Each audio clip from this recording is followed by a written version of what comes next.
नमस्कार, वामजा एज्युकेशन में तमाરું हार्दिक स्वागत है।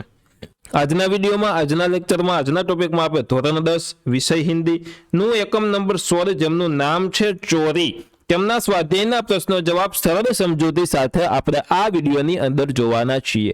ચાલુ કરતા પહેલા જો તમે આ ચેનલને સબસ્ક્રાઇબ ના કરી હોય તો સબસ્ક્રાઇબ કરીને બેલ આઇકન દબાવો, વિડિયોને લાઈક કરો તથા આ વિડિયોને તમારા મિત્રો પરિવાર દોસ્તો સાથે ચોક્કસથી શેર કરો। ચાલો સરસ મજાના વિડિયોની શરૂઆત કરીએ અને થોડી ઘણી ક્વિક અપડેટ તમને આપી દઉં કે જો તમે આપણી ટેલિગ્રામ ગ્રુપમાં ન જોડાના હોય તો ચોક્કસથી ટેલિગ્રામ ચેનલને જોઈન કરી લેજો। લિંક ડિસ્ક્રિપ્શનમાં છે તથા તમારા ધોરણોના કોર્સ ખરીદવા માટે વામજા એજ્યુકેશન એપ્લિકેશનને પ્લે स्टोर मांथी चौक्कस डाउनलॉड करी सको छो। चलो जोईए आपणे क्वेश्चन आंसर। पहलो क्वेश्चन है निम्नलिखित प्रश्नों के नीचे दिए गए विकल्पों में से सही विकल्प चुनकर उत्तर लिखिए।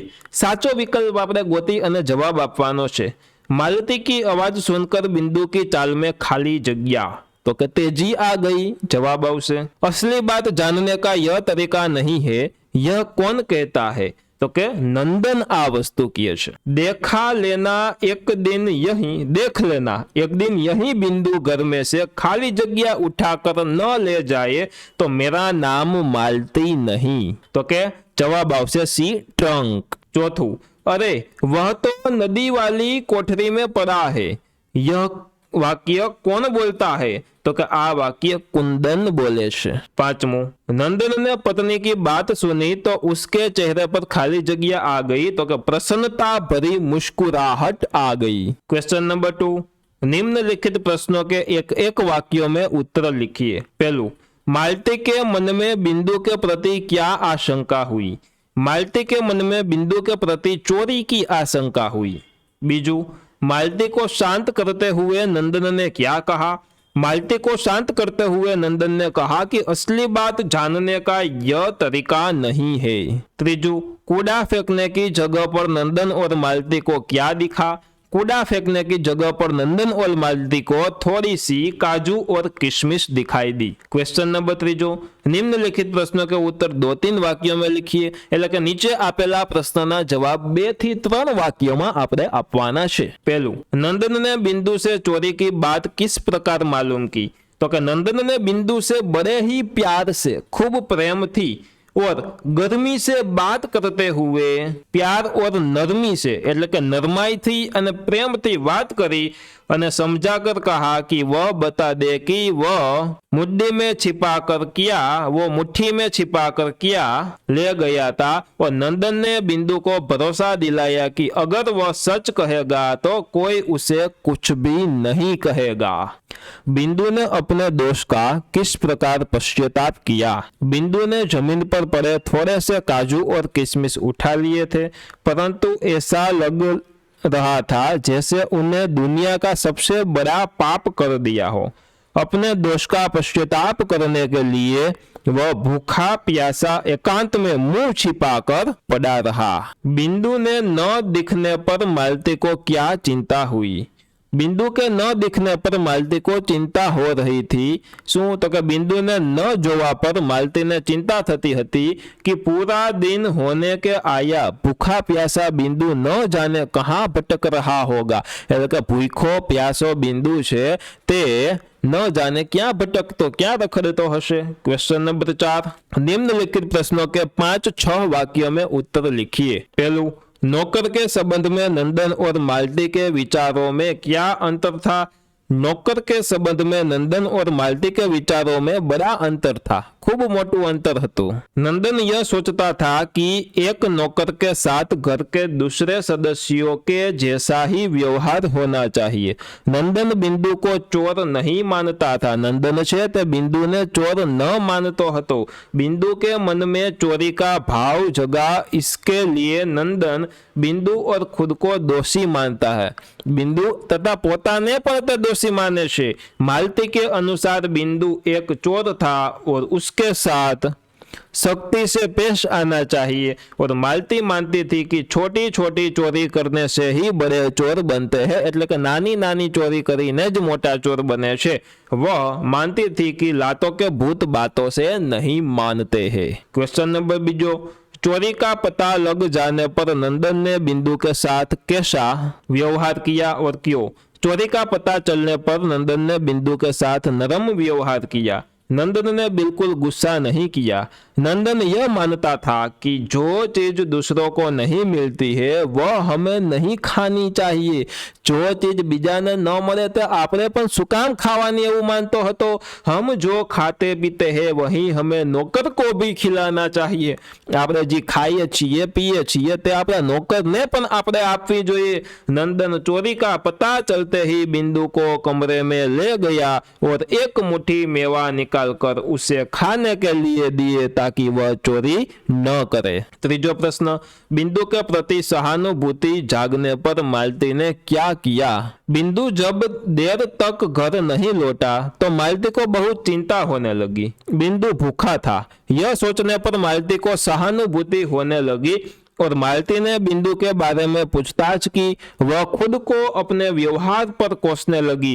जब कुंदन ने बताया कि बिंदु नदी वाली कोठरी में है तो मालती अपने आप को रोक नहीं सकी, पोतानी जात ने न रोकी सकी और वह उससे वहां हाथ पकड़कर रसोई घर में ले आई। એટલે કે તેમને પોતાનો હાથ પકડી અને રસોઈ ઘર એટલે કે રસોડામાં લઈ આવ્યા। अपने हाथ से थाली परोसकर उसे भरपेट खाना खिलाया। એમને પોતાના હાથેથી થાળી પીરસી અને ભરપેટ પોતાના હાથેથી તેમને જમાડ્યા।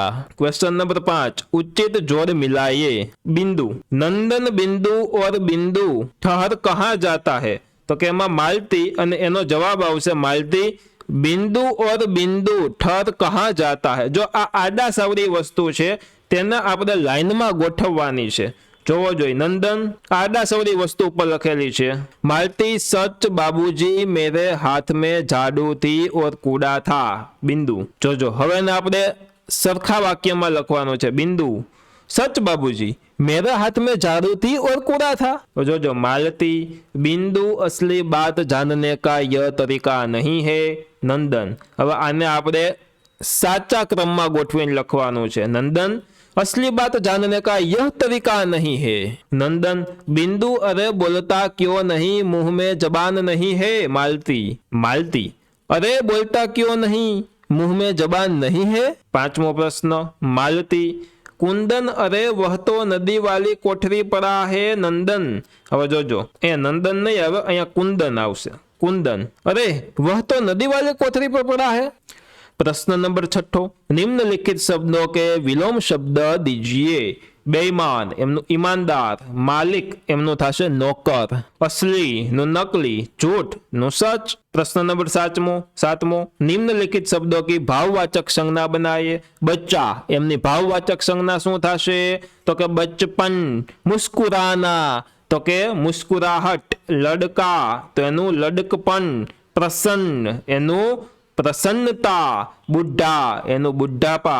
पागल एनु पागलपन। प्रश्न नंबर 8मो, आशय स्पष्ट कीजिए। आशय ने स्पष्ट करवानो छे। लातों के देव बातों से नहीं मानते हैं। यहाँ दी गई कहावत यशपाल जैन द्वारा लिखी गई थी कि चोरी में से ली गई है।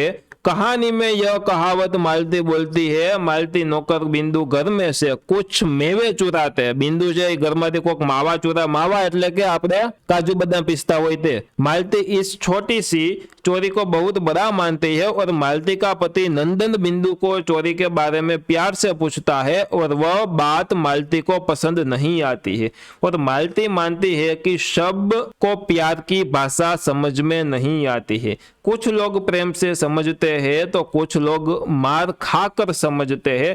इसलिए लातो એટલે કે मार की भाषा समझता है उसे उसी भाषा में समझाना चाहिए कि लातों के भूत बातों से नहीं मानते।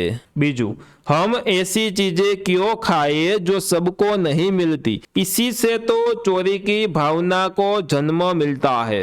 प्रस्तुत वाक्य यशपाल जैन द्वारा लिखी गई कहानी चोरी से लिया गया है।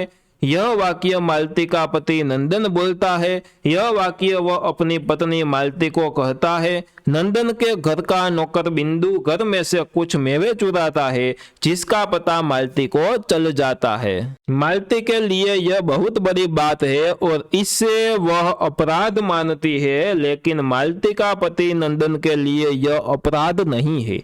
नंदन मानता है कि मेवे जैसी चीजें सबको खाने को नहीं मिलती है, तो ऐसी चीजें हम दूसरों के सामने खाते हैं तो उनको भी वह चीजें खाने की इच्छा होती है, और अगर वह चीजें उसे अगर नहीं मिलती है तो वह चोरी करके उससे प्राप्त करना चाहता है। इसलिए हमें ऐसी चीजें नहीं खानी चाहिए। अगर बिंदु को वह मेवा खाने को मिलता तो वह उसकी चोरी कभी नहीं करता।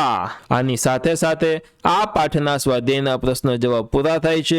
आशा राखું છું કે તમને તમારે જેવા પ્રશ્નોના જવાબ જોતા હતા તેવા તમને મળી ગયા હશે। મજા આવી છે તો વિડીયોને લાઈક કરો, ચેનલને સબસ્ક્રાઇબ ના કરી હોય તો સબસ્ક્રાઇબ કરીને બેલ આઇકન દબાવો તથા આ વિડીયોને તમારા મિત્રો પરિવાર દોસ્તો સાથે ચોક્કસથી શેર કરો તથા તમે આપણા ટેલિગ્રામ ગ્રુપમાં જોડાઈ શકો છો તથા તમારા ધોરણના કોર્સ ખરીદવા માટે પ્લે સ્ટોરમાંથી વામજા એજ્યુકેશન એપ્લિકેશન ડાઉનલોડ કરો। ફરી મળશું એક સરસ મજાના નવા વિડીયો સાથે। ફરી પધારો, બાય, જય હિન્દ, વંદે માતરમ, આવજો, ધન્યવાદ। અને ટેલિગ્રામ તથા એપ્લિકેશનની લિંક ડિસ્ક્રિપ્શનમાં આપેલી છે। ધન્યવાદ।